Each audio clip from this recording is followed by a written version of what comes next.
ಎಲ್ಲರಿಗೂ welcome back to my vlogs. ನಮ್ಮೂರಲ್ಲಿ ವೆಂಕಟರಮಣ ಸ್ವಾಮಿ ರಥೋತ್ಸವ ನಡೆಯೋದ್ರಿಂದ ಇದು 4ನೇ ತಾರೀಕು ದಿನದ ವ್ಲಾಗು. ಈವ್ನಿಂಗು ವೆಂಕಟರಮಣ ಸ್ವಾಮಿ ದೇವಸ್ಥಾನದಲ್ಲಿ ಕಲ್ಯಾಣೋತ್ಸವ ಮಾಡ್ತಾ ಇದ್ದಾರೆ. ತುಂಬ ಜನ ಸೇರಿದ್ರು. 8 ಗಂಟೆ ಮೇಲೆ ಸ್ಟಾರ್ಟ್ ಆಯಿತು. 10 ಗಂಟೆವರೆಗೂ ಪೂಜೆ ಮುಗಿಕೆ 10 ಗಂಟೆ ಆಯಿತು. ಸೊ ನನ್ನ ಮಗಳು ಮತ್ತು ನಮ್ಮ ಸಿಸ್ಟರ್ ಮಗಳು ಇಬ್ಬರು ಹೋಗಿದ್ರು. ಸೊ ಅವರು ವಿಡಿಯೋ ಮಾಡ್ಕೊಂಡ್ಬಂದಿದ್ರು. ನಾನು ಹೋಗೋಕ್ಕಾಗಲಿಲ್ಲ, ತುಂಬ ಬಟ್ಟೆ ಇದರಿಂದ ಬಟ್ಟೆಗಳು ಬಿಸಿನಲ್ಲಿದ್ದೆ. ತುಂಬ ಚೆನ್ನಾಗಿ ಮಾಡ್ತಾರೆ. 1 ತಿಂಗಳು ಫುಲ್ ಪೂಜೆಗಳು ನಡೀತಾನೆ ಇರುತ್ತೆ ದೇವಸ್ಥಾನದಲ್ಲಿ. 6ನೇ ತಾರೀಕು ಊರಲ್ಲಿ ಜಾತ್ರೆ ಅಂದರೆ ರಥೋತ್ಸವ ನಡೆಯೋದ್ರಿಂದ ವೆಂಕಟರಮಣ ಸ್ವಾಮಿ ರಥೋತ್ಸವ ನಾವು 5ನೇ ತಾರೀಕು ಸಾಯಂಕಾಲ ಹೂವು ಎಲ್ಲ ರೆಡಿ ಮಾಡ್ಕೋತಾ ಇದ್ದೀವಿ. ಊರಿಂದ ನಮ್ಮಮ್ಮ ಬಂದಿದ್ರು. ನಮ್ಮಮ್ಮ ಹೂವು ಕಟ್ತಾ ಇದ್ರೆ, ನಮ್ಮಮ್ಮ ಬೇಗ ಹೂವು ಕಟ್ಬಿಡ್ತಾರೆ. ಸೊ ಅದಕ್ಕೆ ನಮ್ಮಮ್ಮನೇ ಹೂವು ಕಟ್ತಾ ಇದ್ದಾರೆ. ಇದರಲ್ಲೇ ಶಾಮಂತಿಗೆ ಹೂವಿನಲ್ಲೂ ಹಾರಗಳು ಸಹ ರೆಡಿ ಮಾಡ್ಕೋಬೇಕು. ನಾಳೆ ಪೂಜೆಗೆ ರಥಕ್ಕೆ ಪೂಜೆ ಕೊಡಬೇಕಲ್ಲ, ಸೊ ಅದಕ್ಕೂ ಸಹ ಹೂವು ಎಲ್ಲ ರೆಡಿ ಮಾಡಿಕೊಂಡು ಮನೆಯಲ್ಲಿ ನೆಂಟರಿಗೆಲ್ಲ ಹೇಳಿರ್ತಾರೆ ಹಬ್ಬದ ದಿವಸ ಬರೋದಕ್ಕೆ. ಸೊ ಎಲ್ಲ ನೆಂಟರು ಬರೋದ್ರಿಂದ ಅಡುಗೆಗಳು ಸಹ ಮಾಡಬೇಕು. ಈ ರೀತಿ ಊರಲ್ಲಿ ಹಬ್ಬ ಇರಬೇಕಾದ್ರೆ ಎಲ್ಲರೂ ಸೇರೋದೇ ಒಂಥರ ಖುಷಿ. ಎಲ್ಲರೂ ಸೇರಿ ಅಡುಗೆಗಳು ಮಾಡೋದು ಒಂಥರ ಸೆಲೆಬ್ರೇಷನ್ ತುಂಬ ಚೆನ್ನಾಗಿರುತ್ತೆ. ಸೊ ನೋಡಿ ನಮ್ಮಮ್ಮ ಹೂವು ಕಟ್ತಾ ಇದ್ದಾರೆ. ನಮ್ಮ ಮಾವ ಹಾರಗಳನ್ನೆಲ್ಲ ಕೋಸ್ಕೊಂಡು ರೆಡಿ ಮಾಡ್ಕೋತಾ ಇದ್ದಾರೆ ಪೂಜೆಗೆ ಅಂತ. ನಾನು ಸ್ವಲ್ಪ ಬಟ್ಟೆಗಳಿತ್ತು, ಇವತ್ತು ಸಹ ಹಬ್ಬದ ಬಟ್ಟೆಗಳಿತ್ತು, ಅದನ್ನು ಒಗೆಯೋಕ್ಕೆ ಹೋಗಿದ್ದೆ. ಅದನ್ನು ವಿಡಿಯೋ ಮಾಡೋಕ್ಕಾಗಲಿಲ್ಲ. ಬಟ್ಟೆ ಎಲ್ಲ ಹೊಲ್ದು ಅವ್ರಿಗೆ ಕೊಟ್ಬಿಟ್ಟು ನಾನು ಉಗ್ಸಾಕ್ತಾಯಿದ್ದೆ. ಉಗ್ಸಾಕೊಂಡು ಅವ್ರು ಹೂವು ಕಟ್ಟೋದನ್ನು ವಿಡಿಯೋ ಮಾಡ್ತಾಯಿದ್ದೆ. ಸೊ ನಾನು ಕನಕಾಂಬರ ಹೂವು ದಿಂಡು ಕೋಸೋಣ ಅಂತ ಹೇಳ್ಬಿಟ್ಟು ಕನಕಾಂಬರ ಹೂವು ದಿಂಡು ಸಹ ಕೋಸಬೇಕು. ನಮ್ಮಮ್ಮ ಮಧ್ಯಾಹ್ನದಿಂದನೇ ಕನಕಾಂಬರ ಹೂವೆಲ್ಲ ಕಟ್ಟಿಟ್ಟಿದ್ದಾರೆ. ಕನಕಾಂಬರ ಹೂವನ್ನು ಕಟ್ಟಿ ಫ್ರಿಜ್ಜಲ್ಲಿ ಇಟ್ಟಿದ್ದಾರೆ ಪೂಜೆಗೆ ಅಂತ. ಹಾರಗಳೆಲ್ಲ ಕೋಸ್ಕೊಂಡಾದ್ಮೇಲೆ ಹೂವಿನ ಎಲ್ಲ ಕೋಸಾದ್ಮೇಲೆ ನಾವು ಒಬ್ಬಟ್ಟಿಗೆ ರೆಡಿ ಮಾಡ್ಕೋಬೇಕು. ನನ್ನ ಸಿಸ್ಟರು ಒಬ್ಬಟ್ಟಿಗೆ ಬೇಳೆ ಬೇಯಕ್ಕಿಟ್ಟಿದ್ದಾರೆ. ಬೇಯಕ್ಕಿಟ್ಟು ಅವಳು ಸಹ ಹೂವು ಕಟ್ತಾ ಇದ್ದಾಳೆ. ಎಲ್ಲರೂ ಸೇರಿ ಈ ರೀತಿ ಹಬ್ಬ ಮಾಡ್ತಾ ಇದ್ದೀವಿ. ಊರಲ್ಲಿ ಹಬ್ಬ ಅಂದರೆ ಒಂಥರ ಜಾತ್ರೆ ಥರ, ಮನೆಯಲ್ಲೇ ಹಬ್ಬ ಸೆಲೆಬ್ರೇಟ್ ಮಾಡಿದಷ್ಟು ಖುಷಿ ಆಗ್ತಾ ಇರುತ್ತೆ. ಮಕ್ಕಳೆಲ್ಲ ಗಿಜ ಅಂತ ಓಡಾಡ್ತಾ ಇರ್ತಾರೆ. ಅವ್ರ ಸೆಲೆಬ್ರೇಷನಲ್ಲಿ ಖುಷಿಯಾಗಿರ್ತಾರೆ. ಹೊಸ ಬಟ್ಟೆ ಅಂತೆ ನೇಲ್ ಪಾಲಿಶ್ ಹಾಕ್ಕೊಳ್ಳೋದು, ಮೆಹಂದಿ ಹಾಕ್ಕೊಳ್ಳೋದು, ಅವ್ರ ಖುಷಿನಲ್ಲಿರ್ತಾರೆ. ಸೊ ನೋಡಿ ನಮ್ಮ ಮಕ್ಕಳೆಲ್ಲ ಈ ರೀತಿ ನೇಲ್ ಆರ್ಟ್ ಮಾಡ್ಕೋತಾ ಇದ್ದಾರೆ. ನೇಲ್ ಆರ್ಟ್ ಮಾಡ್ಕೊಂಡು ಅಂತ ತೋರಿಸ್ತಾ ಇದ್ದಾಳೆ. ಅವಳೇ ಮಾಡಿದ್ದಾಳೆ. ನೇಲ್ ಆರ್ಟ್ ಮಾಡಿ 3 ನೇಲ್ ಪಾಲಿಶ್ ಹಬ್ಬಕ್ಕೆಲ್ಲ ರೆಡಿ ಮಾಡಿ ಇಟ್ಕೋತಾ ಇದ್ದಾರೆ. ಸೊ ನಾನಿಲ್ಲಿ ದಿಂಡು ಕಟ್ತಾ ಇದ್ದೀನಿ. ಕನಕಾಂಬರ ದಿಂಡು ಕಟ್ಟೋಣ ಅಂತ ಹೇಳ್ಬಿಟ್ಟು ದಾರ ರೆಡಿ ಮಾಡಿಕೊಂಡು ಅವಳು ಹೂವು ಜೋಡಿಸ್ಕೊಡ್ತಾ ಇದ್ದಾಳೆ. ಈ ರೀತಿ ಕನಕಾಂಬರ ಹೂವು ಜೋಡಿಸ್ಕೊಂಡು ನಾನು ದಿಂಡು ಕಟ್ಕೋತಾ ಇದ್ದೀನಿ. ಈ ರೀತಿ ಹೂವು ಕಟ್ಟದೇ ಇರೋರು ಸಹ ಈ ರೀತಿ ಆರಾಮಾಗಿ ದಿಂಡು ಕಟ್ಕೋಬೋದು ಅಂತ. ಇದು ಮುಟ್ಕೊಳ್ಳೋಕ್ಕೂ ಚೆನ್ನಾಗಿರುತ್ತೆ, ದೇವ್ರ ಪೂಜೆಗೂ ಚೆನ್ನಾಗಿರುತ್ತೆ. ಇದೇ ರೀತಿ ನಾವು ಮಲ್ಲಿಗೆ ದಿಂಡು ಸಹ ಮಾಡ್ಕೋಬೋದು. ದಿಂಡು ಕಟ್ಟಕ್ಕೆ ಬರದೇ ಇರೋರು ಈ ರೀತಿ ಟ್ರೈ ಮಾಡಿ ಹೂವು ಕಟ್ಕೋಬೋದು. ದಿಂಡು ಥರ ಇರುತ್ತೆ ಇದು. ಹೂವು ಕಟ್ಟಕ್ಕೆ ಬರೋರು ಹೂವು ಕಟ್ತಾರಲ್ಲ, ತೆಳ್ಳಗೆ ಅಲ್ಲೊಂದು ಹೂವು ಇಲ್ಲೊಂದು ಹೂವು ಹಾಕಿದ್ರೆ ಅದು ಒಂಥರ ಎಳ್ದಂಗಾಗಿ ಹೂವು ಬೇಗ ಉದ್ದ ಆಗಿಬಿಡುತ್ತೆ. ಸೊ ಆ ರೀತಿ ಆಗದೆ ಇರೋ ಹಾಗೆ ಈ ರೀತಿ ದಿಂಡು ಮಾಡಿಕೊಂಡ್ರೆ ಇದು ನೋಡಿ ಇಷ್ಟು ತಿಕ್ಕಾಗಿ ಬರುತ್ತೆ. ತುಂಬ ಚೆನ್ನಾಗಿ ದಿಂಡು ಬರುತ್ತೆ. ದಿಂಡು ಕೋಸಕ್ಕೆ ಬರದೇ ಇರೋ ಈ ರೀತಿ ದಿಂಡು ಥರ ಹೂವು ಕಟ್ಕೋಬೋದು. ಇದು ಮುಟ್ಕೊಳ್ಳೋಕ್ಕೂ ಚೆನ್ನಾಗಿರುತ್ತೆ, ದೇವ್ರ ಪೂಜೆಗೆಲ್ಲ ತುಂಬ ಚೆನ್ನಾಗಿರುತ್ತೆ. ಸೊ ದಿಂಡೆಲ್ಲ ರೆಡಿ ಮಾಡಿಕೊಂಡು ನನ್ನ ಸಿಸ್ಟರ್ ಬಂದು ಹೋಳಿಗೆಗೆ ಹೂರಣ ರುಬ್ತಾ ಇದ್ದಾಳೆ. ಮೈದಾ ಹಿಟ್ಟು ಕಲಸಿಟ್ಟಿದ್ದಾಳೆ. ನೆಕ್ಸ್ಟು ನಾವು ಹೋಳಿಗೆ ಮಾಡಿಟ್ಬಿಟ್ರೆ ಬೆಳಗ್ಗೆ ಎದ್ದ ತಕ್ಷಣ ಸಾಂಬಾರು, ರಸಮ್ಮು ಮತ್ತು ಪಲ್ಯಗಳೆಲ್ಲ ರೆಡಿ ಮಾಡ್ಕೋತೀವಿ ಹಬ್ಬಕ್ಕೆ ಅಂತ. ಈ ರೀತಿ ನಾವು ಕ್ಯಾಂಟ್ರಿಂಗ್ ಏನು ಬುಕ್ ಮಾಡಲ್ಲ, ಮನೆಯಲ್ಲೇ ಎಲ್ಲರೂ ಸೇರಿ ಅಡುಗೆ ಮಾಡ್ಕೋತೀವಿ. ನಾವು ನಮ್ಮ ಸಿಸ್ಟರು ಮತ್ತು ನನ್ನ ಸಿಸ್ಟರು, ನಮ್ಮಮ್ಮ 4 ಜನ ಸೇರಿ ಅಡುಗೆ ಮಾಡ್ತಾ ಇದ್ದೀವಿ. ನನ್ನ ಸಿಸ್ಟರ್ ಮಗಳು ಟಾರ್ಚರ್ ಮಾಡ್ತಾ ಇದ್ದಾಳೆ, ನಾನು ಮಾಡ್ತೀನಿ ಅಂತ. ಅವಳೇ ಉಂಡೆಗಳು ಕಟ್ಟಿಟ್ಟಿದ್ದಾಳೆ ಹೂರಣದಲ್ಲಿ. ನಾನು ಬೆಳ್ಳುಳ್ಳಿ ಸುಳಿಯೋಣ ಬೆಳ್ಳುಳ್ಳಿ ಸುಳಿತಾ ಇದ್ದೀನಿ. ನಮ್ಮ ಸಿಸ್ಟರ್ ಬಂದು ಒಬ್ಬಟ್ಟು ತಟ್ತಾ ಇದ್ದಾರೆ. ನಮ್ಮಮ್ಮ ಒಬ್ಬಟ್ಟಿಗೆ ಎಲ್ಲ ರೆಡಿ ಮಾಡಿಕೊಡ್ತಾ ಇದ್ದಾರೆ. ಈ ರೀತಿ ನಾವು ಸ್ಯಾರಿ ಕವರಿಂದ ಮತ್ತು ಒಬ್ಬಟ್ಟು ಪೇಪರಿಂದ ಒಬ್ಬಟ್ಟು ತಟ್ಟೋದ್ರಿಂದ ಬೇಗ ಒಬ್ಬಟ್ಟು ರೆಡಿ ಮಾಡ್ಕೊಬಿಡ್ಬೋದು. ನಾವು ಮಧ್ಯರಾತ್ರಿನೇ ಒಬ್ಬಟ್ಟು ರೆಡಿ ಮಾಡಿ ಇಟ್ಕೊಂಡ್ಬಿಟ್ರೆ ಬೆಳಗ್ಗೆಗೆ ಬೆಳ್ಳುಳ್ಳಿ ಈರುಳ್ಳಿ ಎಲ್ಲ ರೆಡಿ ಮಾಡಿಟ್ಬಿಟ್ಟು ಎದ್ದ ತಕ್ಷಣ 6 ಗಂಟೆಗೆ ಎದ್ದ ತಕ್ಷಣ ನಾವು ಪಲ್ಯಗಳೆಲ್ಲ ಮಾಡಿಟ್ಬಿಡ್ತೀವಿ. ಇದು ಮಧ್ಯರಾತ್ರಿ 1:30-2 ಗಂಟೆ ಆಗಿದೆ. ನಾವು ಒಬ್ಬಟ್ಟು ರೆಡಿ ಮಾಡ್ತಾ ಇದ್ದೀವಿ. ನೈಟೆಲ್ಲ ನಿದ್ದೆನೇ ಮಾಡೋಕ್ಕಾಗಲಿಲ್ಲ. 1 ಅವರ್ ಏನೋ ಮಲಗಿದ್ವಿ ಅಷ್ಟೇ ಮಧ್ಯದಲ್ಲಿ. ಒಬ್ಬಟ್ಟು ಮಾಡಿಬಿಟ್ಟು ನೋಡಿ ನಾನು ಬೆಳ್ಳುಳ್ಳಿ ಎಲ್ಲ ಸುಲಿದಿಟ್ಟಿದ್ದೆ.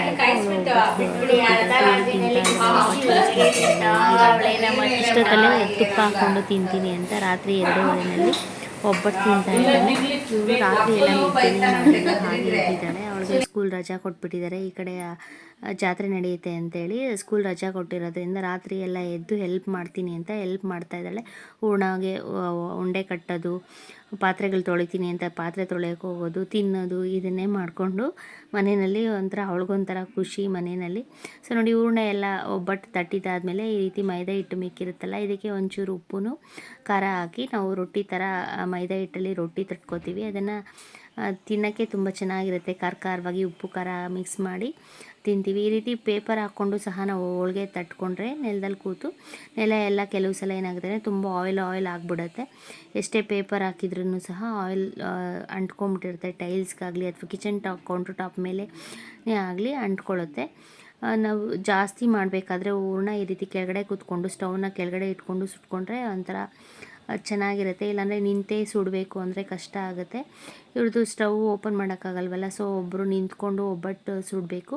ಇನ್ನು ಮಿಕ್ಕಿದವರು ಈ ರೀತಿ ನಾವು ತಟ್ಕೊಡೋದು ಆಗಲಿ ಉಂಡೆ ಕಟ್ಟೋದಾಗಲಿ ಬೇರೆ ಕೆಲಸ ಇರುತ್ತಲ್ಲ, ಈರುಳ್ಳಿ ಬೆಳ್ಳುಳ್ಳಿ ಸುಲ್ಕೊಳ್ಳೋದು, ಸಾಂಬಾರಿಗೆ ರಸಮ್ಗೆ ಅದೆಲ್ಲ ಮಾಡ್ಕೋತಾ ಇರ್ತೀವಿ.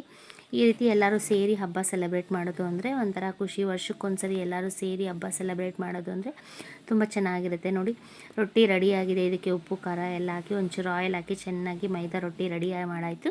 ನಾವು ಈ ರೀತಿ ಹೋಳಿಗೆ ಎಲ್ಲ ಸುಟ್ಟಿದ್ದಾಯಿತು. ಹೋಳಿಗೆ ಎಲ್ಲ ಸುಟ್ಟು ನೋಡಿ ಪ್ಲೇಟಲ್ಲಿ ಒಂದು ನ್ಯೂಸ್ ಪೇಪರ್ ಮೇಲೆ ಫಸ್ಟು ಸುಟ್ಟಿರೋ ಹೋಳಿಗೆನ ಸ್ವಲ್ಪ ಹೊತ್ತು ತಣ್ಣಗಾದ್ಮೇಲೆ ಆಮೇಲೆ ಈ ರೀತಿ ಪ್ಲೇಟಲ್ಲಿ ಜೋಡಿಸಿಟ್ಟಿದ್ದೀವಿ.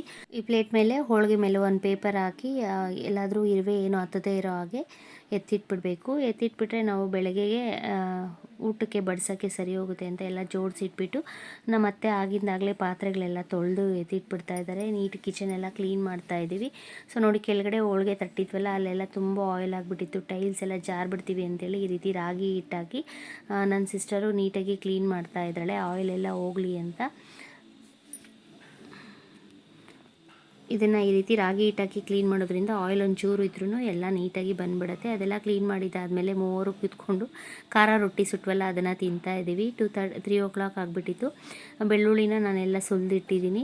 ಈಗ ರಂಗೋಲಿ ಹಾಕೋಣ ಅಂತ ಹೇಳಿ ನೈಟೇ ರಂಗೋಲಿ ಹಾಕಿಟ್ಬಿಟ್ರೆ ಬೆಳಗ್ಗೆ ಎದ್ದ ತಕ್ಷಣ ಬೇರೆ ಕೆಲಸ ಮಾಡ್ಕೊಳ್ಳೋಕ್ಕೆ ಈಸಿ ಆಗುತ್ತೆ ಅಂತ ಇಲ್ಲಿ ರಂಗೋಲಿ ಕಲರ್ ತುಂಬಕ್ಕೆ ಅಂತ ನಾವು ಇಲ್ಲಿ ಈ ರೀತಿ ಕಪ್ಸ್ನ ರೆಡಿ ಮಾಡ್ತಾಯಿದ್ದೀನಿ. ನಾನು ಇಲ್ಲಿ ನನ್ನ ಸಿಸ್ಟರ್ ಮಗಳಿದ್ದಾಳಲ್ಲ, ಅಂದರೆ ನನ್ನ ಮಗಳು, ಅವಳು ಈ ರೀತಿ ಹೋಲ್ಸ್ ಇಡ್ತಾ ಇದ್ದಾಳೆ ಕಪ್ಪಿಗೆಲ್ಲ, ನಾನೇ ಇಡ್ತೀನಿ ಅಂತ.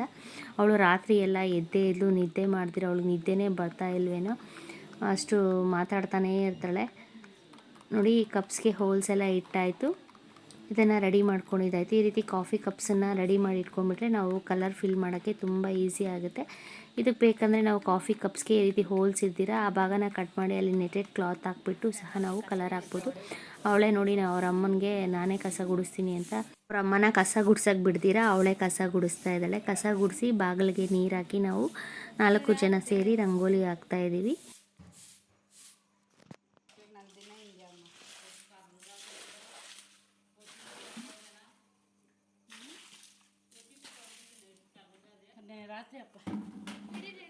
ಓ ಹಿಡ್ದಿದ್ದೀನಿ ನೋಡಿ ಗಾಯ್ಸ್, ನನ್ನ ಮಗಳು ಕಸ ಗುಡಿಸಿ ರಂಗೋಲಿ ಹಾಕ್ತಾವಳೆ. ಈ ರಂಗೋಲಿ ಬಂದು 15ರಿಂದ 8 ಚುಕ್ಕಿ ಬರುತ್ತಲ್ಲ, ಆ ರಂಗೋಲಿ ಸ್ವಲ್ಪ ದೊಡ್ಡದು ಹಾಕೋಣ ಅಂದ್ಕೊಂಡೆ. 21ರಿಂದ 11 ಅದಕ್ಕೆ ತುಂಬ ದೊಡ್ಡದಾಗ್ಬಿಡುತ್ತೆ ಅಂತೇಳು 15ರಿಂದ 8 ಮಧ್ಯೆ ಚುಕ್ಕಿ ರಂಗೋಲಿ ಹಾಕ್ಕೋತಾ ಇದ್ದೀನಿ. 4 ಜನ ಸೇರಿ ರಂಗೋಲಿ ಹಾಕೋದ್ರಿಂದ ಬೇಗ ಕಲರ್ ಫಿಲ್ ಮಾಡ್ಕೊಬಿಡ್ಬೋದು ಮತ್ತು ಬೇಗ ರಂಗೋಲಿ ಹಾಕಿದ್ದು ಮುಗಿದ್ಬಿಡುತ್ತೆ. ನಾನಿಲ್ಲಿ ಚುಕ್ಕಿ ಇಟ್ಕೋತಾ ಇದ್ದೀನಿ. ಫಸ್ಟು 15, 14, 13, 12, 11, 9, 8 ಆ ರೀತಿ 8 ಚುಕ್ಕಿವರೆಗೂ ಈ ರೀತಿ ಮಧ್ಯೆ ಚುಕ್ಕಿ ಇಟ್ಕೋತಾ ಇದ್ದೀನಿ. ಚುಕ್ಕಿಗಳು ಡಿಸ್ಟೆನ್ಸು ಒಂದೇ ಅಳತೆನಲ್ಲಿ ಬರಬೇಕಾಗುತ್ತೆ. ಇಲ್ಲಾಂದರೆ ಸ್ವಲ್ಪ ಹೆಚ್ಚು ಕಮ್ಮಿ ಆದರೆ ಒಂದು ಕಡೆ ಚಿಕ್ಕದು ಒಂದು ಕಡೆ ದೊಡ್ಡದು ಆ ರೀತಿ ಆಗಿಬಿಡುತ್ತೆ. ಆ ರೀತಿ ಆಗದೆ ಇರೋ ಹಾಗೆ ನಾವು ಚುಕ್ಕಿ ಇಟ್ಕೋಬೇಕು ರಂಗೋಲಿ ಹಾಕ್ಕೋಬೇಕಾದ್ರೆ. ನನಗೆ ರಂಗೋಲಿ ಹಾಕೋದಂದರೆ ತುಂಬ ಇಷ್ಟ. ಆದರೆ ನಮ್ಮ ಮನೆ ಹತ್ರ ಸ್ಪೇಸ್ ಮುಂದೆ ಜಾಗ ಇರಲ್ವಲ್ಲ, ಆಗ ರಂಗೋಲಿ ಹಾಕೋಕ್ಕೆ ಆಗಲ್ಲ. ಈ ರೀತಿ ಹಬ್ಬಗಳ ಟೈಮಲ್ಲಿ ರಂಗೋಲಿ ಹಾಕಿದ್ರೆ ತುಂಬ ಚೆನ್ನಾಗಿರುತ್ತೆ. ನನಗೆ ದೊಡ್ಡ ರಂಗೋಲಿ ಎಲ್ಲ ಬರ್ತಾಯಿತ್ತು. ರಂಗೋಲಿ ಹಾಕ್ತೀರಾ ರಂಗೋಲಿ ಹಾಕೋದೇ ಮರ್ತೋಗ್ಬಿಡ್ತೀವಿ ನಾವು. ದೊಡ್ಡ ರಂಗೋಲಿ ಎಲ್ಲ ಈಗಂತೂ ಬಾಗಿಲು ಮುಂದೆ ಸ್ಪೇಸೇ ಇರಲ್ಲ, ಸ್ವಲ್ಪ ಚಿಕ್ಕದಾಗಿ ರಂಗೋಲಿ ಹಾಕ್ತೀವಿ. ಅದಕ್ಕೆ ದೊಡ್ಡ ರಂಗೋಲಿ ಎಲ್ಲ ಮರ್ತೋಗ್ತೀವಿ. ನೋಡಿ, ಒಂದು ಸೈಡು ಚುಕ್ಕಿ ಇಟ್ಕೊಂಡಿದ್ದಾಯಿತು. ಅದೇ ರೀತಿ ಇನ್ನೊಂದು ಸೈಡು 15ರಿಂದ 8 ಚುಕ್ಕಿ ಇಟ್ಕೊಂಡು ಇದು ಶಂಕು ಡಿಸೈನ್ ಬರುತ್ತೆ. ಆ ರೀತಿ ಶಂಕು ಡಿಸೈನಲ್ಲಿ ರಂಗೋಲಿ ಹಾಕ್ಕೋತಾ ಇದ್ದೀನಿ. ನಾವು ಇದನ್ನು ಸ್ವಲ್ಪ ದೊಡ್ಡದಾಗಿ ಬೇಕಂದರೆ ಇನ್ನೂ ದೊಡ್ಡದಾಗೂ ಸಹ ಹಾಕ್ಕೋಬೋದು ರಂಗೋಲಿನ. ನೋಡಿ, ಈ ರೀತಿ ಶಂಕು ಡಿಸೈನ್ ರಂಗೋಲಿ ಹಾಕ್ತಾಯಿದ್ದೀನಿ. ಇದು ಈ ಫ್ಲವರ್ ಬಂದು 4ರಿಂದ 4 ಚುಕ್ಕಿಗೆ ಈ ರೀತಿ ಸುತ್ತು ಜಾಯಿನ್ ಮಾಡಿಕೊಂಡು ಸೆಂಟರಲ್ಲಿ ಈ ರೀತಿ ಶಂಕು ಟರ್ನ್ ಮಾಡ್ಕೋಬೇಕು. ಇದೇ ರೀತಿ ರಂಗೋಲಿ ಸುತ್ತೂ 6 ಶಂಖ ಬರುತ್ತೆ. ಸುತ್ತೂ ಈ ಕಡೆ ಆ ಕಡೆ ಒಂದು ಶಂಖ, ಆ ಕಡೆ 2 ಈ ಕಡೆ 2, 6 ಶಂಖ ಬರುತ್ತೆ. ಇದಕ್ಕೆ ಸುತ್ತೂ ನಾವು ಬೇಕಂದರೆ ಫ್ಲವರ್ ಕೂಡ ಹಾಕ್ಕೋಬೋದು, ಹೊರಗಡೆಗೆ ಬಾರ್ಡರ್ ಥರ. ಮತ್ತು ರಂಗೋಲಿ ಹಾಕ್ಬೇಕಾದ್ರೆ ಸೈಡಲ್ಲಿ ಆ ಕಡೆ ಈ ಕಡೆ ಬಾರ್ಡರ್ ಹಾಕಿದ್ರು ತುಂಬ ಚೆನ್ನಾಗಿ ಕಾಣುತ್ತೆ. ಹಬ್ಬಗಳ ಟೈಮಲ್ಲಿ ಈ ರೀತಿ ಕಲರ್ ಫಿಲ್ ಮಾಡಿದ್ರೆ ತುಂಬ ಚೆನ್ನಾಗಿ ಕಾಣುತ್ತೆ ರಂಗೋಲಿಗಳು. ನಾನು ಮಾತಾಡೋದೇನಾದರೂ ಪದೇ ಪದೇ ಹೇಳಿದರೆ ನಿಮಗೆ ಬೋರ್ ಅನಿಸಿದ್ರೆ ದಯವಿಟ್ಟು ಕ್ಷಮಿಸ್ಬಿಡಿ.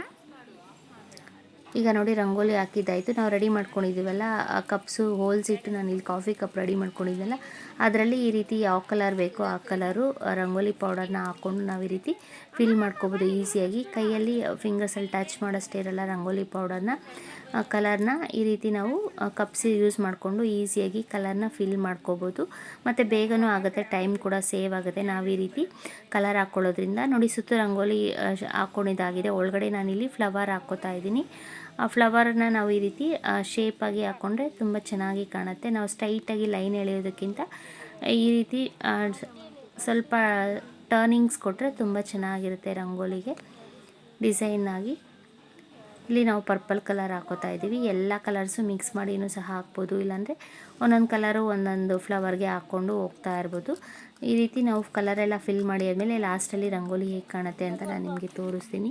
ನನ್ನ ಮಗಳಂತೂ ನಾನೇ ಕಲರ್ ಹಾಕಬೇಕು ಅಂತ ಎಲ್ಲರ ಹತ್ರನೂ ಬೈಸ್ಕೊಂಡು ಕಲರ್ ಹಾಕ್ತಾ ಇದ್ದಾಳೆ. ಅವಳು ಸಹ ಆ ಕಡೆ ಈ ಕಡೆ ಓಡಾಡಿಕೊಂಡು ಕಲರ್ ಹಾಕ್ತಾ ಇದ್ದಾಳೆ. ನೋಡಿ ಎಲ್ಲರೂ ಸೇರಿ ಕಲರ್ ಫಿಲ್ ಮಾಡಿದ್ದಾಯಿತು. ಈ ರೀತಿ ಫ್ಲವರ್ಗೆ ಒಂದೊಂದು ಕಡೆ ಒಂದೊಂದು ಕಲರ್ ಹಾಕ್ತಾ ಇದ್ದೀವಿ. ಬೇಗ ಆಗಿಬಿಡುತ್ತೆ ಈ ರೀತಿ ಕಪ್ಸಿಂದ ಕಲರ್ ಹಾಕೋದ್ರಿಂದ. ಕಲರೆಲ್ಲ ಫಿಲ್ ಮಾಡಿ ಆದಮೇಲೆ ಸುತ್ತೂ ಈ ರೀತಿ ಶಂಕುಗಳಿಗೆ ಲೋಟಸ್ ಫ್ಲವರ್ ಹಾಕ್ಕೊಂಡು ಸುತ್ತು ಈ ರೀತಿ ರಂಗೋಲಿ ಹಾಕಿದ್ಮೇಲೆ ಕೆಮ್ಮಣ್ಣಿಂದ ಬೇಕಾದ್ರೂ ಸಹ ನಾವು ಡಿಸೈನ್ ಮಾಡ್ಕೋಬೋದು. ತುಂಬ ಚೆನ್ನಾಗಿ ಕಾಣುತ್ತೆ. ಹಬ್ಬಗಳ ಟೈಮಲ್ಲಿ ಈ ರೀತಿ ಎಲ್ಲರೂ ಸೇರಿ ರಂಗೋಲಿ ಹಾಕೋದೇ ಒಂದು ಚೆಂದ. ಮನೆಯಲ್ಲಿ ಹಬ್ಬದ ವಾತಾವರಣ ತುಂಬ ಚೆನ್ನಾಗಿರುತ್ತೆ. ರಂಗೋಲಿ ಎಲ್ಲ ಹಾಕಿ ಮಲಗೋಷ್ಟರಲ್ಲಿ 3:30 ಆಗಿತ್ತು. 1 ಅವರ್ ಮಲಗಿಬಿಟ್ಟು 6 ಗಂಟೆಗೆ ಎದ್ವಿ. 6 ಗಂಟೆಗೆ ಎದ್ದು ನನ್ನ ಮಗಳನ್ನ ಟ್ಯೂಷನ್ ಬಿಡೋಕ್ಕೆ ಅಂತ ನಾನು ರೋಡಲ್ಲಿ ಹೋಗ್ತಾ ಇದ್ದೀನಿ. ನನ್ನ ಮಗಳನ್ನ ಟ್ಯೂಷನ್ಗೆ ಬಿಟ್ಟು ವಾಪಸ್ ಬರ್ತಾ ಇದ್ದೀನಿ. ಅವಳು ಇವಾಗ SLC ಆಗಿರೋದ್ರಿಂದ 10th ಎಕ್ಸಾಮ್ಸ್ ನಡೀತಾ ಇದೆ. ಅವಳಿಗೆ 10ನೇ ತಾರೀಕು ಮ್ಯಾಥ್ಸ್ ಎಕ್ಸಾಮ್ ಇರೋದ್ರಿಂದ ಅವಳು ಟ್ಯೂಷನ್ಗೆ ಹೋಗ್ತೀನಿ ಅಂತ ಬೆಳಗ್ಗೆನೇ ಟ್ಯೂಷನ್ಗೆ ಹೋಗಿದ್ಲು. ಅವಳನ್ನ ಟ್ಯೂಷನ್ಗೆ ಬಿಟ್ಟು ಬರಬೇಕಾದ್ರೆ ನಾನು ವಿಡಿಯೋ ಮಾಡಿದೆ. ರೋಡ್ ಫುಲ್ಲು ಅಂಗಡಿಗಳೆಲ್ಲ ಹಾಕ್ಬಿಟ್ಟಿದ್ದಾರೆ ಜಾತ್ರೆಗೆ ಅಂತ. ಎಲ್ಲರ ಮನೆ ಮುಂದೆನೂ ರಂಗೋಲಿಗಳು ಜಗಮಗಿಸ್ತಾ ಇದ್ದಾವೆ. ತುಂಬ ಚೆನ್ನಾಗಿ ರಂಗೋಲಿಗಳು ಹಾಕಿದ್ರು ಎಲ್ಲರ ಮನೆ ಮುಂದೆ. ಟ್ಯೂಷನ್ಗೆ ಬಿಟ್ಟು ಬಂದು ಮನೆಗೆ ಬರೋಷ್ಟರಲ್ಲಿ ನನ್ನ ಸಿಸ್ಟರು ಮತ್ತು ನಮ್ಮ ಅತ್ತೆ ನಮ್ಮಮ್ಮ ಎಲ್ಲ ಸಾಂಬಾರು ರೆಡಿ ಮಾಡಿದರು. ನೋಡಿ ಕಾಳು ಸಾರು ಕುದೀತಾ ಇದೆ ಚೆನ್ನಾಗಿ. ಒಂದು ಕಡೆ ರಸಮ್ಗೆ ರುಬ್ಬಿಟ್ಟಿದ್ದಾರೆ, ಅವ್ರು ಪಾತ್ರೆ ತೊಳಿತಾ ಇದ್ದಾರೆ. ಮತ್ತು ಕೊಬ್ಬರಿ ಎಲ್ಲ ತುರ್ಬಕ್ಕೆ ಅಂತ ರೆಡಿ ಮಾಡಿಟ್ಟಿದ್ರು. ನಮ್ಮಮ್ಮ ಕ್ಯಾರೆಟ್ ತುರ್ಬ್ತಾ ಇದ್ದಾರೆ ಹೆಸರುಬೇಳೆಗೆ ಅಂತ. ಮತ್ತು ಪಾನಕಕ್ಕೆಲ್ಲ ರುಬ್ಬಿಟ್ಟಿದ್ದಾರೆ. ನಾನು ಹಸಿ ಬಟಾಣಿ ತಂದಿದ್ರು, ಸೊ ಬಟಾಣಿ ಮತ್ತು ಆಲೂಗಡ್ಡೆ ಹಾಕಿ ಮದುವೆ ಮನೆಗಳಲ್ಲೆಲ್ಲ ಮಾಡ್ತಾರಲ್ಲ ಸೈಡ್ಗೆ ಬಟಾಣಿ ಪಲ್ಯ ಮಾಡ್ತಾಯಿದ್ದೀನಿ. ಫಸ್ಟು ಆಲೂಗಡ್ಡೆನೆಲ್ಲ ಸಿಪ್ಪೆ ತಗೊಂಡು ಅದನ್ನ ತೊಳ್ಕೊಂಡು ಆಲೂಗಡ್ಡೆನ ಈ ರೀತಿ ಸಣ್ಣದಾಗಿ ಕಟ್ ಮಾಡ್ಕೊತಾ ಇದ್ದೀನಿ. ಇದಕ್ಕೆ ಸ್ವಲ್ಪ ದಪ್ಪ ಹಾಕ್ಕೊಂಡು ಚೆನ್ನಾಗೇ ಇರುತ್ತೆ ಆಲೂಗಡ್ಡೆ. ಇಲ್ಲಿ ನಾನು ಯಾವುದೇ ರೀತಿ ಫಸ್ಟೇ ಬೇಯಿಸ್ಕೊಳ್ಳಲ್ಲ ಆಲೂಗಡ್ಡೆನ ಕಟ್ ಮಾಡಿ ಈ ರೀತಿ ನೀರಲ್ಲಿ ಒಂದು ಸ್ವಲ್ಪ ಹೊತ್ತು ಹಾಕಿಡ್ತಾ ಇದ್ದೀನಿ. ನಾವು ಹಾಗೆ ಇಟ್ಟರೆ ಕಲರೆಲ್ಲ ಚೇಂಜ್ ಆಗಿಬಿಡುತ್ತಲ್ಲ, ಸೊ ಅದಕ್ಕೆ ನೀರಲ್ಲಿ ಹಾಕಿಡಬೇಕು. ಈಗ ನೋಡಿ ಆ ಪಲ್ಯಕ್ಕೆ ನಾನಿಲ್ಲಿ ಶುಂಠಿ, ಬೆಳ್ಳುಳ್ಳಿ ಮತ್ತು ಹಸಿಮೆಣಸಿನ್ಕಾಯಿನ ಹಾಕಿ ನುಣ್ಣಕ್ಕೆ ಪೇಸ್ಟ್ ಮಾಡ್ಕೊತಾ ಇದ್ದೀನಿ. ಇದು ಹಾಕೋದ್ರಿಂದ ಟೇಸ್ಟು ತುಂಬ ರುಚಿಯಾಗಿರುತ್ತೆ. ಶುಂಠಿ, ಬೆಳ್ಳುಳ್ಳಿ, ಹಸಿಮೆಣಸಿನ್ಕಾಯಿ ಪೇಸ್ಟ್ ಹಾಕಿದ್ರೆ ಬೇಡ ಅನ್ನೋರು ಸ್ಕಿಪ್ ಮಾಡ್ಕೋಬೋದು ಈ ಪಲ್ಯಕ್ಕೆ. ಮತ್ತು ಆಲೂಗಡ್ಡೆ ರೆಡಿ ಮಾಡ್ಕೊಂಡಿದ್ದೀನಿ. ಇದಕ್ಕೆ ನಾನು ಇಲ್ಲಿ 1.5 kg ಬಟಾಣಿ ಹಾಕ್ಕೋತಾ ಇದ್ದೀನಿ. ಅದ್ರ ಜೊತೆಗೆ ನಾನು ಅದೇ ಸಮ ಪ್ರಮಾಣದಲ್ಲಿ ಒಂದು 5ರಿಂದ 6 ಆಲೂಗಡ್ಡೆನ ಕಟ್ ಮಾಡಿ ಇಟ್ಕೊಂಡಿದ್ದೀನಿ. ಈರುಳ್ಳಿ ಒಂದು 4 ಈರುಳ್ಳಿನ ಕಟ್ ಮಾಡಿ ಸಣ್ಣದಾಗಿ ಹೆಚ್ಚಿಟ್ಕೊಂಡಿದ್ದೀನಿ. ಬಟಾಣಿನ ನಾವು ಬಿಡಿಸಿಟ್ಕೊಂಡಿರೋದನ್ನು ಈ ರೀತಿ ಕವರಲ್ಲಿ ಕಟ್ಟಿಟ್ಟಿದ್ದೆ ಫ್ರಿಜ್ಜಲ್ಲಿ, ಅದನ್ನು ನೀರಲ್ಲಿ ತೊಳ್ಕೊಬೇಕು. ಶುಂಠಿ ಬೆಳ್ಳುಳ್ಳಿ ಪೇಸ್ಟ್ ಎಲ್ಲ ರೆಡಿ ಮಾಡಿಕೊಂಡು ಬಾಣಲಿ ಇಟ್ಟು ಇದರಲ್ಲೇ ನಾವು ಒಂದು ಸ್ವಲ್ಪ ಆಯಿಲ್ ಹಾಕ್ಕೊಂಡಿದ್ದೀನಿ. ನಾವು ಬರೀ ಆಯಿಲಲ್ಲೇ ಫ್ರೈ ಮಾಡ್ಕೊಳ್ಳೋದ್ರಿಂದ ಒಂದು ಸ್ವಲ್ಪ ಜಾಸ್ತಿ ಹಾಕಿದ್ರೆ ಟೇಸ್ಟು ತುಂಬ ರುಚಿಯಾಗಿರುತ್ತೆ. ಆಯಿಲು ಮತ್ತು ಸಾಸಿವೆ, ಕರಿಬೇವಿನ ಸೊಪ್ಪು ಒಗ್ಗರಣೆ ಹಾಕ್ಕೊಂಡು ಈರುಳ್ಳಿನ ಬ್ರೌನ್ ಕಲರ್ ಆಗೋವರೆಗೂ ಚೆನ್ನಾಗಿ ಫ್ರೈ ಮಾಡ್ಕೋಬೇಕು. ಈರುಳ್ಳಿ ಬೇಗ ಫ್ರೈ ಆಗಬೇಕು ಅಂದರೆ ಒಂದು ಸ್ವಲ್ಪ ಪುಡಿ ಉಪ್ಪು ಉದುರಿಸ್ಕೊಂಡ್ರೆ ಬೇಗ ಫ್ರೈ ಆಗುತ್ತೆ. ನಾನು ಈರುಳ್ಳಿ ಫ್ರೈ ಆಗೋಷ್ಟರಲ್ಲಿ ನಮ್ಮಮ್ಮ ನೋಡಿ ಬಜ್ಜಿ ಮೆಣಸಿನ್ಕಾಯಿ ಕಟ್ ಮಾಡ್ತಾ ಇದ್ದಾರೆ. ಹೆಸರುಬೇಳೆಗೆ ಒಗ್ಗರಣೆ ಹಾಕಿದ್ದು ಆಯಿತು. ಹೆಸರುಬೇಳೆನೂ ಸಹ ರೆಡಿಯಾಗಿದೆ. ಕೊಬ್ಬರಿ ತುರ್ಕೊಂಡು ನಾವು ಕೊಬ್ಬರಿ ತುರ್ಕೊಳ್ಳೋದಕ್ಕಿಂತ ನಾವು ಮಿಕ್ಸಿಗೆ ಕಟ್ ಮಾಡಿಬಿಟ್ಟು ಪೀಸಸ್ ಮಾಡಿಬಿಟ್ಟು ಒಂದು ರೌಂಡ್ ಹಾಕ್ಕೊಂಡು ಸಾಕು, ನುಣ್ಣಗಾಗ್ಬಿಡುತ್ತೆ. ಇಲ್ಲಿ ನಾನು ಶುಂಠಿ ಬೆಳ್ಳುಳ್ಳಿ ಪೇಸ್ಟು ಮತ್ತು ಹಸಿಮೆಣಸಿನ್ಕಾಯಿ ಪೇಸ್ಟ್ ರೆಡಿ ಮಾಡಿ ಇಟ್ಕೊಂಡಿದ್ಮೇಲೆ ಅದನ್ನು ಹಾಕಿ ಈರುಳ್ಳಿ ಫ್ರೈ ಆದಮೇಲೆ ಇದು ಹಸಿ ವಾಸನೆ ಹೋಗೋವರೆಗೂ ಈ ರೀತಿ ಚೆನ್ನಾಗಿ ಫ್ರೈ ಮಾಡ್ಕೋಬೇಕು. ಇದ್ರ ಜೊತೆಗೆ ನಾನಿಲ್ಲಿ ಶುಂಠಿ ಬೆಳ್ಳುಳ್ಳಿ ಪೇಸ್ಟನ್ನ ಫ್ರೈ ಮಾಡ್ಕೊಂಡಾದಮೇಲೆ ಇಲ್ಲಿ ನಾವು ಬಟಾಣಿನ ತೊಳ್ಕೊತಾ ಇದ್ದೀನಿ. ಬಟಾಣಿನ ಈ ರೀತಿ ನೀರಲ್ಲಿ ಹಾಕಿ ಒಂದ್ಸರಿ ತೊಳೆದು ಹಾಕ್ಕೋಬೇಕು. ಇದು ಹಸಿ ಬಟಾಣಿ ಆಗಿರೋದ್ರಿಂದ ಬೇಗ ಬೆಂದ್ಬಿಡುತ್ತೆ. ಇದನ್ನು ಸಪ್ರೇಟಾಗಿ ಕುಕ್ಕರಲ್ಲಿ ಬೇಯಿಸ್ಕೊಂಡು ಆಮೇಲೆ ಇನ್ನು ಹಾಕೋದು ಬೇಡ, ಹಾಗೆಯೇ ಆಯಿಲಲ್ಲಿ ಫ್ರೈ ಮಾಡಿಕೊಂಡ್ರೆ ಟೇಸ್ಟು ತುಂಬ ಚೆನ್ನಾಗಿರುತ್ತೆ. ಶುಂಠಿ ಬೆಳ್ಳುಳ್ಳಿ ಪೇಸ್ಟ್ ಹಾಕಿ ಫ್ರೈ ಮಾಡಿಕೊಂಡು ನಾನು ಇಲ್ಲಿ ಬಟಾಣಿ ಹಾಕ್ಕೋತಾ ಇದ್ದೀನಿ. ಹಸಿ ಬಟಾಣಿ ನಾನಿಲ್ಲಿ 1.5 kg ಬಟಾಣಿ ತೊಗೊಂಡಿದ್ದೀನಿ. ನಾವು ಆಲೂಗಡ್ಡೆ ಎಷ್ಟು ಹಾಕ್ಕೋತೀವೋ ಅಷ್ಟೇ ಪ್ರಮಾಣದಲ್ಲಿ ಬಟಾಣಿ ಹಾಕ್ಕೊಂಡ್ರೆ ಟೇಸ್ಟು ಚೆನ್ನಾಗಿರುತ್ತೆ. ತುಂಬ ಬಟಾಣಿ ಹಾಕಿ ಬೇಕಾದ್ರೆ ಬರೀ ಬಟಾಣಿನೂ ಹಾಕಿ ಮಾಡ್ಕೋಬೋದು ಈ ಪಲ್ಯನ. ಈಗ ನಾನು ಬಟಾಣಿ ಒಂದು ಸ್ವಲ್ಪ ಹೊತ್ತು ಫ್ರೈ ಆದಮೇಲೆ ಇದ್ರ ಜೊತೆಗೇ ಆಲೂಗಡ್ಡೆ ಹಾಕೋತಾ ಇದ್ದೀನಿ. ಯಾಕಂದರೆ ಎರಡೂ ಒಂದೇ ಟೈಮಲ್ಲಿ ಬೆಂದುಬಿಡಲಿ ಅಂತ ಹೇಳಿ ಹಾಕೋತಾ ಇದ್ದೀನಿ. ಇಲ್ಲಾಂದರೆ ಆಲೂಗಡ್ಡೆ ಬೇಗ ಬೆಂದುಬಿಡುತ್ತೆ, ಬಟಾಣಿ ಸ್ವಲ್ಪ ಟೈಮ್ ತೊಗೋಬೋದು ಅಂದ್ಕೊಂಡಿದ್ದೀನಿ. ಆಲೂಗಡ್ಡೆ ಮತ್ತು ಬಟಾಣಿನ ಮಿಕ್ಸ್ ಮಾಡಿ ನಾವು ಆಯಿಲಲ್ಲೇ ಈ ರೀತಿ ಫ್ರೈ ಮಾಡಿಕೊಂಡು ಬೇಯಿಸ್ಕೋಬೇಕು. ಇದನ್ನು ಮೀಡಿಯಮ್ ಉರಿ ಅಥವಾ ಸಿಮ್ಮಲ್ಲಿ ಇಟ್ಕೊಂಡು ಬೇಯಿಸ್ಕೋಬೇಕು. ಜೋರು ಉರಿನ ಇಟ್ಕೊಂಡ್ರೆ ಕೆಲವು ಸಲ ನಾವು ಶುಂಠಿ ಬೆಳ್ಳುಳ್ಳಿ ಪೇಸ್ಟ್ ಹಾಕಿರೋದ್ರಿಂದ ತಳ ಹಿಡಿದು ಬಿಡುತ್ತೆ ಬಾಣಲಿನಲ್ಲಿ. ಸ್ವಲ್ಪ ಆಯಿಲ್ ಜಾಸ್ತಿ ಹಾಕ್ಕೊಂಡ್ರೆ ಟೇಸ್ಟು ತುಂಬ ಚೆನ್ನಾಗಿರುತ್ತೆ. ನಾನಿಲ್ಲಿ ಒಂದು 2 ಟೇಬಲ್ ಸ್ಪೂನಷ್ಟು ಆಯಿಲ್ ಹಾಕ್ಕೊಂಡಿದ್ದೀನಿ. ಈಗ ಹಸಿ ಬಟಾಣಿ ಮತ್ತು ಆಲೂಗಡ್ಡೆನ ಮಿಕ್ಸ್ ಮಾಡಿಕೊಂಡು ಇದಕ್ಕೆ ರುಚಿಗೆ ತಕ್ಕಷ್ಟು ಉಪ್ಪು ಹಾಕಿ ಬೇಯಿಸ್ಕೊತಾ ಇದ್ದೀನಿ. ಇದು ಬಟಾಣಿ ಮತ್ತು ಆಲೂಗಡ್ಡೆ ಬೇಯೋವರೆಗೂ ನಾವು ಪ್ಲೇಟ್ ಮುಚ್ಚಿ ಇದನ್ನು ಬೇಯಕ್ಕೆ ಇಟ್ಟಿದ್ದೀನಿ. ನಮ್ಮಮ್ಮ ಬಜ್ಜಿ ಹಿಟ್ಟು ಕಲಿಸ್ತಾ ಇದ್ದಾರೆ. ಮೆಣಸಿನ್ಕಾಯಿ ಎಲ್ಲ ಕಟ್ ಮಾಡ್ಕೊಂಡಿದ್ದಾಗಿದೆ, ಅದನ್ನ ಕಟ್ ಮಾಡಿ ಬಜ್ಜಿಗೆ ಹಿಟ್ಟನ್ನ ಕಲಸಿಡ್ತಾ ಇದ್ದಾರೆ. ಕಡಲೆ ಹಿಟ್ಟು, ಉಪ್ಪು, ಖಾರ, ಇದಕ್ಕೊಂದು ಸ್ವಲ್ಪ ಜೀರಿಗೆ, ಓಂಕಾಳು ಹಾಕಿ ಹಿಟ್ಟನ್ನ ಕಲಸಿಟ್ರೆ ಅದನ್ನು ಹಾಗೆ ಬಜ್ಜಿ ಮಾಡ್ಕೊಬೋದು ಒಂದು ಸೈಡಲ್ಲಿ ಅಂತ. ನಾನಿಲ್ಲಿ ಮಸಾಲ ಮಜ್ಜಿಗೆ ಮಾಡ್ತಾಯಿದ್ದೀನಿ. ಮಸಾಲ ಮಜ್ಜಿಗೆ ಮಾಡೋದಕ್ಕೆ ಹಸಿಮೆಣಸಿನ್ಕಾಯಿ, ಒಂದು ಸ್ವಲ್ಪ ಕರಿಬೇವಿನ ಸೊಪ್ಪು ಮತ್ತು ಒಂದು ಸ್ವಲ್ಪ ಶುಂಠಿ ಹಾಕ್ಕೊಂಡಿದ್ದೀನಿ. ಶುಂಠಿ ಹಾಕಿ ನುಣ್ಣಕ್ಕೆ ಅದನ್ನು ಪೇಸ್ಟ್ ಮಾಡಿಕೊಂಡು ಮಜ್ಜಿಗೆನ ಚೆನ್ನಾಗಿ ಮಿಕ್ಸ್ ಮಾಡ್ಕೋಬೇಕು. ಮಜ್ಜಿಗೆನಲ್ಲಿ ಮೊಸರಲ್ಲಿ ಗಂಟು ಇರುತ್ತಲ್ಲ, ಆ ರೀತಿ ಇರಬಾರ್ದು. ಮಜ್ಜಿಗೆಗೆ ಎಷ್ಟು ಬೇಕೋ ನೋಡಿಕೊಂಡು ಮೀಡಿಯಮ್ಮಾಗಿ ನೀರು ಹಾಕ್ಕೊಂಡು ಮಜ್ಜಿಗೆ ರೆಡಿ ಮಾಡ್ಕೋಬೇಕು. ಇದಕ್ಕೆ ನಾವು ರುಬ್ಬಿಟ್ಕೊಂಡಿದ್ವಲ್ಲ ಶುಂಠಿ, ಹಸಿಮೆಣಸಿನ್ಕಾಯಿ, ಕರಿಬೇವಿನ ಸೊಪ್ಪು, ಅದನ್ನು ಹಾಕಿ ಮಿಕ್ಸ್ ಮಾಡ್ತಾಯಿದ್ದೀನಿ. ನಾವು ಬೇಕು ಅಂದರೆ ಅದರ ರಸ ಮಾತ್ರ ಹಾಕ್ಕೊಂಡು ಅದರಲ್ಲಿ pippe ಇರುತ್ತಲ್ಲ ಅದನ್ನೆಲ್ಲ ತೆಗೆದುಬಿಡ್ಬೋದು.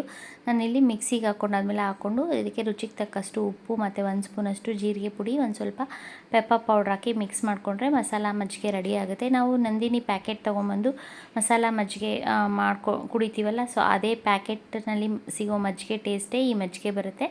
ತುಂಬ ಟೇಸ್ಟು ತುಂಬ ರುಚಿಯಾಗಿರುತ್ತೆ. ಇವಾಗ ಬೇಸಿಗೆ ಆಗಿರೋದ್ರಿಂದ ಈ ರೀತಿ ನೀರು ಮಜ್ಜಿಗೆ ಮಾಡ್ಕೊಂಡು ಕುಡಿದ್ರೆ ತಂಪು ಸಹ ಬಾಡಿಗೆ ತುಂಬ ಚೆನ್ನಾಗಿರುತ್ತೆ. ಮಜ್ಜಿಗೆ ಈ ರೀತಿ ಮಾಡಿ ಕುಡಿಯೋದ್ರಿಂದ. ಇದಕ್ಕೆ ನೀವು ಬೇಕು ಅಂದರೆ ಒಂದು ಸ್ವಲ್ಪ ಈರುಳ್ಳಿನೂ ಸಹ ಸಣ್ಣದಾಗಿ ಕಟ್ ಮಾಡಿ ಹಾಕ್ಕೋಬೋದು. ನಾನಿಲ್ಲಿ ಲಾಸ್ಟಲ್ಲಿ ಒಂದು ಸ್ವಲ್ಪ ಕೊತ್ತಂಬರಿ ಸೊಪ್ಪು ಹಾಕ್ಕೊಂಡು ಮಸಾಲ ಮಜ್ಜಿಗೆ ರೆಡಿ ಮಾಡ್ಕೊಂಡಿದ್ದೀನಿ. ಈಗ ನೋಡಿ ಆಲೂಗಡ್ಡೆ ಮತ್ತು ಬಟಾಣಿ ಬೆಂದಿದೆ. ಇದಕ್ಕೆ ಒಂದು ಸ್ವಲ್ಪ ಕೊತ್ತಂಬರಿ ಸೊಪ್ಪು, ಪುದೀನ ಕಟ್ ಮಾಡಿ ಹಾಕಿ ಮಿಕ್ಸ್ ಮಾಡ್ಕೋತಾ ಇದ್ದೀನಿ.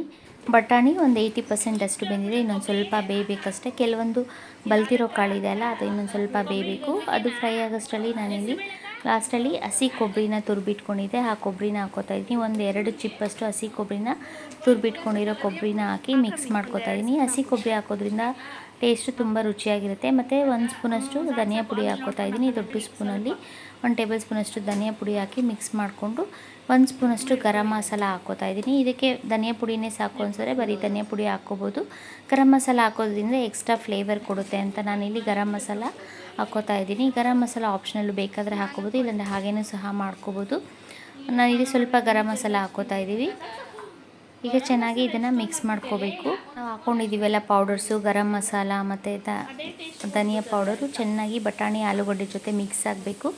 ಅಲ್ಲಲ್ಲಿ ಅದು ಬಾಯಿಗೆ ಸಿಗಬಾರ್ದು, ಆ ರೀತಿ ಚೆನ್ನಾಗಿ ಮಿಕ್ಸ್ ಮಾಡಿಕೊಂಡು ಇದಕ್ಕೆ ಲಾಸ್ಟಲ್ಲಿ ಒಂದು ಸ್ವಲ್ಪ ಕೊತ್ತಂಬರಿ ಸೊಪ್ಪು ಉದುರಿಸ್ಕೊಂಡ್ರೆ ಬಟಾಣಿ ಆಲೂ ಪಲ್ಯ ರೆಡಿ ಆಗುತ್ತೆ. ಈ ರೀತಿ ನಾವು ಮದುವೆ ಮನೆಗಳಲ್ಲಿ ನಮಗೆ ಬಡಿಸ್ತಾರಲ್ಲ ಸೈಡಲ್ಲಿ ಆಲೂಗಡ್ಡೆ ಮತ್ತು ಬಟಾಣಿ ಪಲ್ಯ, ಆ ರೀತಿ ಟೇಸ್ಟ್ ಕೊಡುತ್ತೆ, ತುಂಬ ರುಚಿಯಾಗಿರುತ್ತೆ. ಸೈಡ್ ಡಿಶ್ ಆಗಿ ಈ ರೀತಿ ಮಾಡ್ಕೋಬೋದು. ಮಸಾಲ ಮಜ್ಜಿಗೆನೂ ಅಷ್ಟೇ ರೆಡಿ ಆಗಿದೆ. ಇದಕ್ಕೆ ನಾವು ಬೇಕು ಅಂದರೆ ಈರುಳ್ಳಿ ಹಾಕ್ಕೋಬೋದು, ಇಲ್ಲಾಂದರೆ ಆಪ್ಷನಲ್ಲು. ಅಡುಗೆಗಳೆಲ್ಲ ರೆಡಿ ಆಯಿತು. ಮಜ್ಜಿಗೆ, ಕಾಳು ಸಾರು, ರಸಮ್ಮು ಮತ್ತು ಒಂದು ಸ್ವಲ್ಪ ಪಾನಕ, ಒಬ್ಬಟ್ಟಿಗೆ ಪಾನಕ ಮಾಡ್ಕೊಂಡಿದ್ದೀವಿ. ಹೆಸರುಬೇಳೆನೂ ಸಹ ರೆಡಿಯಾಗಿದೆ. ಹೆಸರುಬೇಳೆಗೆ ನೆನೆಸಿರೋ ಹೆಸರುಬೇಳೆ, ಅದಕ್ಕೆ ಒಂದು 2 ಸೌತೆಕಾಯಿ, ಕ್ಯಾರೆಟು ಮತ್ತು ಒಗ್ಗರಣೆ ಹಾಕ್ಕೊಂಡಿದ್ದೀವಿ. ಹಸಿ ಕೊಬ್ಬರಿ ಹಾಕೋದ್ರಿಂದ ಟೇಸ್ಟ್ ಇನ್ನೂ ಚೆನ್ನಾಗಿ ಇರುತ್ತೆ. ಒಬ್ಬಟ್ಟು ರಸನೂ ರೆಡಿಯಾಗಿದೆ, ಅನ್ನನೂ ರೆಡಿಯಾಗಿದೆ. ಅಡುಗೆಗಳೆಲ್ಲ ರೆಡಿ ಆದಮೇಲೆ ಕಿಚನ್ ಎಲ್ಲ ಕ್ಲೀನ್ ಮಾಡಿ ನಾವು ಸ್ನಾನ ಎಲ್ಲ ಮುಗಿಸಿ ಮನೆಯಲ್ಲಿ ಪೂಜೆ ಎಲ್ಲ ಮುಗಿಸಿ ನಾವು ದೇವಸ್ಥಾನಕ್ಕೆ ಬಂದ್ವಿ. ದೇವಸ್ಥಾನಕ್ಕೆ ಪೂಜೆಗೆಲ್ಲ ಇಟ್ಕೊಂಡು ಇಲ್ಲಿ ರಥ ಎಳಿತಾರಲ್ಲ, ರಥಕ್ಕೆ ವೆಂಕಟರಮಣ ಸ್ವಾಮಿ ರಥಕ್ಕೆ ಪೂಜೆ ಕೊಡೋಣ ಅಂತ ಹೋಗ್ತಾ ಇದ್ದೀವಿ. ನಾವು ಪೂಜೆ ಕೊಟ್ಟಿರ್ತೀವಿ ದೇವರಿಗೆ. ಸ್ಟಾರ್ಟಿಂಗಲ್ಲಿ ಅದು ಕೊಟ್ಟು ತೇರನ್ನು ಆ ಕಡೆ ಬೀದಿನಲ್ಲಿ ಒಂದು ಸೈಡಿಂದ ಇನ್ನೊಂದು ಸೈಡಿಗೆ ರೋಡಲ್ಲಿ ಎಳೀತಾರೆ. ಮಧ್ಯಾಹ್ನ ಹೊತ್ತು ಗಂಡಸರು ಎಳೀತಾರೆ. ಈವ್ನಿಂಗು ನಮ್ಮೂರಲ್ಲಿ ಬರೀ ಲೇಡೀಸ್ ಮಾತ್ರ ಈವ್ನಿಂಗ್ 6 ಗಂಟೆಯಲ್ಲಿ ಒಂದು ಸೈಡಿಂದ ಇನ್ನೊಂದು ಸೈಡ್ಗೆ ಮತ್ತೆ ರಥನ ಎಳೀತಾರೆ. ತುಂಬ ಚೆನ್ನಾಗಿರುತ್ತೆ ರಥೋತ್ಸವ. ನೋಡಿ ತೇರು ಎಳೀತಾ ಇದ್ದಾರೆ ಮಧ್ಯಾಹ್ನ. ನಾವು ಹರಕೆ ಏನಾದರೂ ಕಟ್ಕೊಂಡಿದ್ರೆ ಈ ರೀತಿ ಬಾಳೆಹಣ್ಣನ್ನು ತೇರ್ಗೆ ಹಾಕ್ತೀವಿ. ಮತ್ತು ಕಳ್ಳನ ಸೇವೆ ಅಂತ ಬರುತ್ತೆ, ಅದನ್ನು ಸಹ ಹರಕೆ ಕಟ್ಕೊಂಡಿರೋರು ತೇರು ಎಳಿಬೇಕಾದ್ರೆ ಹಾಕ್ತೀವಿ.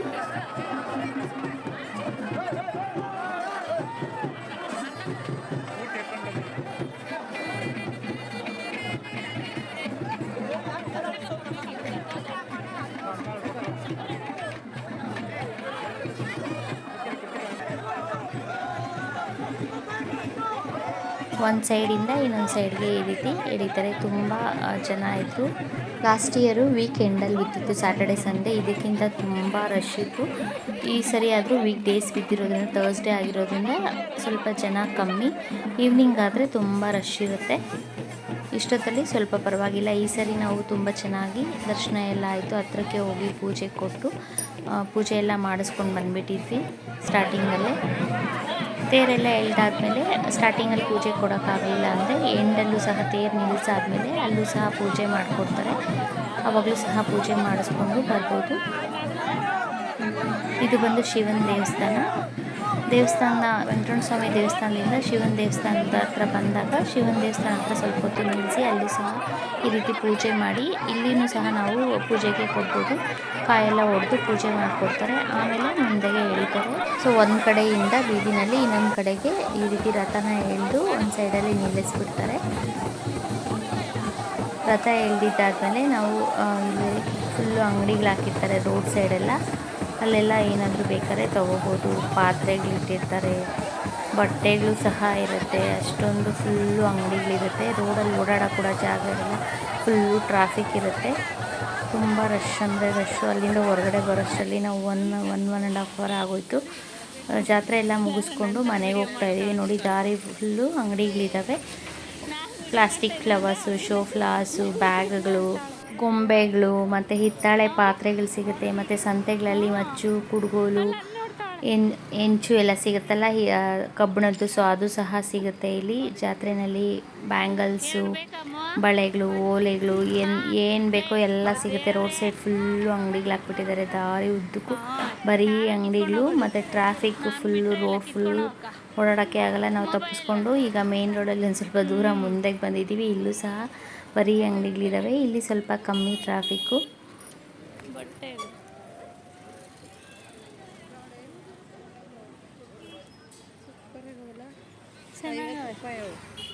ಅಷ್ಟೇನಾ? ನಿಹಾರಿಕ ಹತ್ರ ರಮ್ಯ ಒಂದ್ಸರಿ 2 ಸರಿ ತಗೊಟ್ಟಿದ್ದೀನಿ. ಈ ಥರನೇ ಅವನು ಹಾಂ ಅಂದರೆ ಅದು ಬೇರೆ ಇದು ಬಂದದೆ. ಅದು ಇದು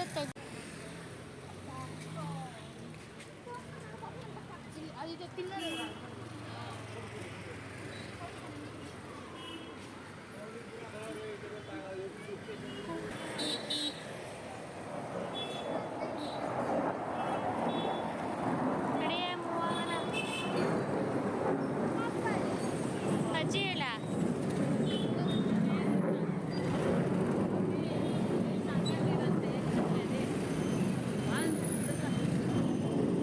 ಅಯ್ಯೋ ಹೋಗಮ್ಮ, ಎತ್ತಕ್ಕೆ ಆಗಲ್ಲ ಅದನ್ನ. ಹಾಂ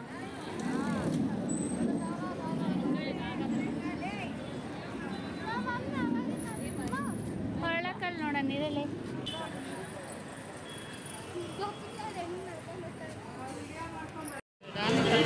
ನಾನೇ ತಗೋಬೇಕೇನು? ಈ ಶೋ ಪೀಸ್ಗಳು, ಫ್ಲವರ್ಸ್ ಎಲ್ಲ ತುಂಬ ಚೆನ್ನಾಗಿತ್ತು. ಮತ್ತು ಈ ರೀತಿ ಬುದ್ಧ ವಿಗ್ರಹಗಳು, ಆನೆಗಳು ನಾವು ಶೋಗಿರ್ತೀವಲ್ಲ ಅದೆಲ್ಲ ತುಂಬ ಚೆನ್ನಾಗಿದ್ವು. ನೋಡಿ ಈ ರೀತಿ ಪುಟಾಣಿಗಳು, ಹಿತ್ತಾಳೆ ಸಾಮಾನು, ಮರದ ಸಾಮಾನು ಮತ್ತು ಪಾತ್ರೆಗಳು ಸಹ ಸಿಗುತ್ತೆ.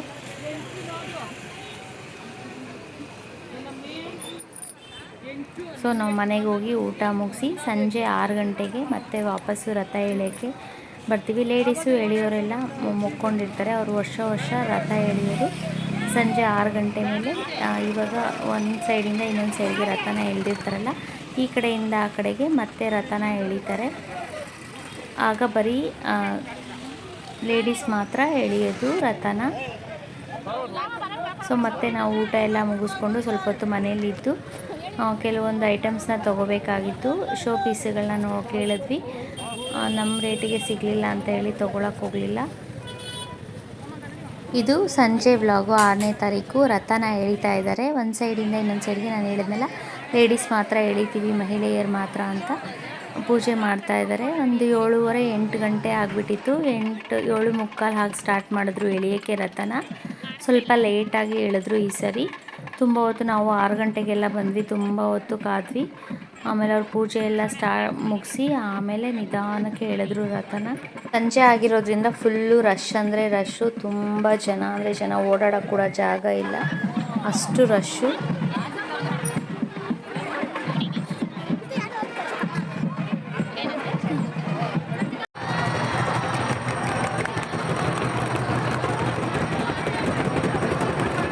ನಾವು ರಥ ಎಳಿತಾ ಇರ್ಬೇಕಾದ್ರೆ ಹಿಂದೆನೇ ಹೋಗ್ತಾ ಹೋಗ್ತಾ ಹಾಗೆಯೇ ದೇವ್ರ ದರ್ಶನ ಮಾಡ್ಕೊಂಡು ಹೋಗಿ ಇಲ್ಲಿ ಶಿವನ ದೇವಸ್ಥಾನ ಇದೆಲ್ಲ, ಶಿವನ ದೇವಸ್ಥಾನಕ್ಕೆ ಹೋಗಿ ಶಿವನ ದರ್ಶನ ಮುಗಿಸ್ಕೊಂಡು ಇಲ್ಲಿ ಪೂಜೆ ಮುಗಿಸ್ಕೊಂಡು ನೆಕ್ಸ್ಟು ವೆಂಕಟರಮಣ ಸ್ವಾಮಿ ದೇವಸ್ಥಾನಕ್ಕೆ ಹೋದ್ವಿ. ಅಲ್ಲಿ ವೆಂಕಟರಮಣ ಸ್ವಾಮಿ ದರ್ಶನ ಎಲ್ಲ ಮಾಡಿಕೊಂಡು ಸ್ವಲ್ಪ ರಶ್ ಇತ್ತು, ಒಂದು 10-15 ನಿಮಿಷ ಆಯಿತು. ಒಳಗಡೆಗೆ ಹೋಗಿ ದೇವ್ರ ದರ್ಶನ ಮಾಡಿಕೊಂಡು ಮತ್ತು ರಥ ಎಳೆದಿದ್ರು, ಅಲ್ಲಿ ರಥದ ಹತ್ರ ಹೋಗಿ ಅಲ್ಲಿ ನಮಸ್ಕಾರ ಹಾಕ್ಕೊಂಡು ಇನ್ನೊಂದು ಆಂಜನೇಯ ಸ್ವಾಮಿ ಟೆಂಪಲ್ ಇದೆ ಇಲ್ಲೇ ಇನ್ನೊಂದು ಸ್ವಲ್ಪ ಮುಂದಕ್ಕೆ, ಅಲ್ಲಿ ನಾವು ಆಂಜನೇಯ ಸ್ವಾಮಿ ಟೆಂಪಲ್ ಹತ್ರ ಹೋದ್ವಿ. ಆ ರಶಲ್ಲಿ ಹೋಗೋಷ್ಟರಲ್ಲಿ ಒಂದು 20 ನಿಮಿಷ ಆಯಿತು. ಫುಲ್ಲು ಜನ ಅಂದರೆ ಜನ ಆಗಿರೋದ್ರಿಂದ ಹೋಗೋದೇ ಕಷ್ಟ, ಮುಂದಕ್ಕೆ ಹೋಗೋದೇ ಕಷ್ಟ. ಅಲ್ಲಿಂದ ಆಂಜನೇಯ ಸ್ವಾಮಿ ದೇವಸ್ಥಾನಕ್ಕೆ ಹೋಗಿ ದರ್ಶನ ಮುಗಿಸ್ಕೊಂಡು ಇಲ್ಲಿ ಕರ್ಗದಮ್ಮನ ದೇವಸ್ಥಾನ ಇದೆ, ದ್ರೌಪದಾಂಬ ದೇವಸ್ಥಾನ, ಅಲ್ಲಿ ಹೋಗಿ ಇಲ್ಲಿ ನೈಟ್ ಕರ್ಗ ಮಾಡೋದ್ರಿಂದ ಫುಲ್ ಅಲಂಕಾರ ಎಲ್ಲ ಆಯಿತು, ದರ್ಶನ ಎಲ್ಲ ಮುಗಿಸ್ಕೊಂಡು ದೇವಸ್ಥಾನದಲ್ಲಿ ಅವರು ಕರ್ಗ ಎತ್ತುತ್ತಾರಲ್ಲ ನೈಟು, ಸೊ ಅದಕ್ಕೆಲ್ಲ ಪೂಜೆ ಎಲ್ಲ ಮಾಡ್ತಾಯಿದ್ರು. ಸೊ ಇಲ್ಲಿ ಸ್ವಲ್ಪ ಹೊತ್ತಿದ್ದು ಪೂಜೆ ಎಲ್ಲ ಮುಗಿಸ್ಕೊಂಡು ನಾವು ಮನೆಗೆ ಹೋದ್ವಿ. ನೆಕ್ಸ್ಟ್ ಬ್ಲಾಗಲ್ಲಿ ನಾನು ಕರ್ಗ ವಿಡಿಯೋನ ಹಾಕ್ತೀನಿ. So thanks for watching. ದಾರಿನಲ್ಲಿ ಹೋಗ್ತಾವ ಮತ್ತು ಆ ಸಂದಿಗಳಲ್ಲೂ ಎಲ್ಲ ಫುಲ್ಲು ಈ ರೀತಿ ಅಂಗಡಿ ಇಟ್ಟಿದ್ದು ಮನೆಗೆ ಹೋಗ್ತಾ ಇದ್ದೀವಿ. Thanks for watching.